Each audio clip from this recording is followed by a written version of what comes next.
One of the worst cyclones to ever form over the Bay of Bengal has made landfall in West Bengal, a state that has already struggled to deal with COVID 19.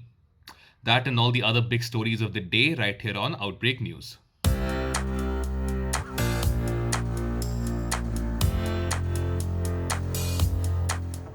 Cyclone Amphan, which is one of the worst storms over the Bay of Bengal in years, has started making landfall in West Bengal.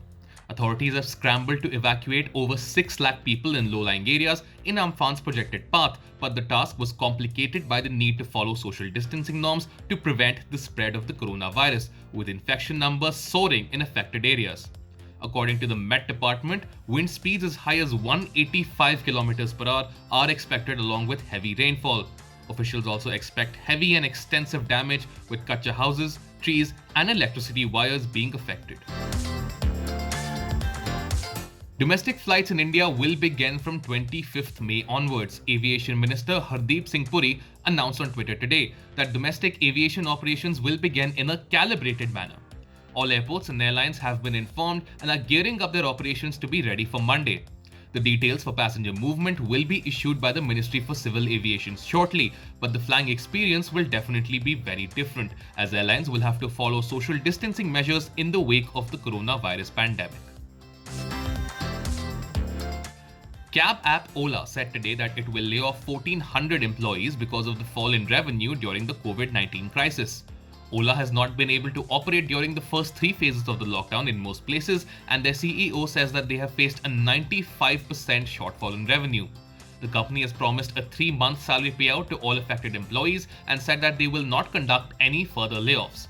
The departing employees will also be able to continue using their medical, life, and accident insurance cover until December 31st.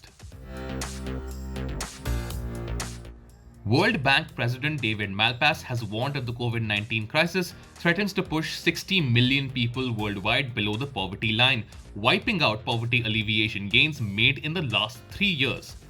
Malpass said that the bank anticipates a 5% contraction in the world economy this year, with severe effects on the poorest countries.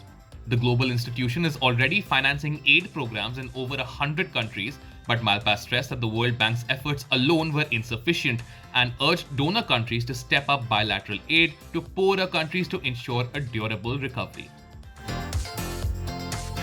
There will be no face-to-face lectures at all over the next year at the University of Cambridge in England, as all classes until the summer of 2021 have been moved online in the wake of the coronavirus pandemic.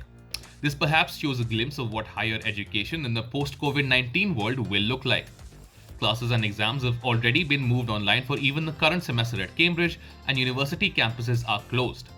However, the university has said that the decision may be reviewed if the official advice on the pandemic changes, and it remains possible for smaller teaching groups to meet physically. Those were all the biggest stories of today. For all the latest on the coronavirus outbreak, both from India and across the globe, stay tuned to NTTV Hop Live.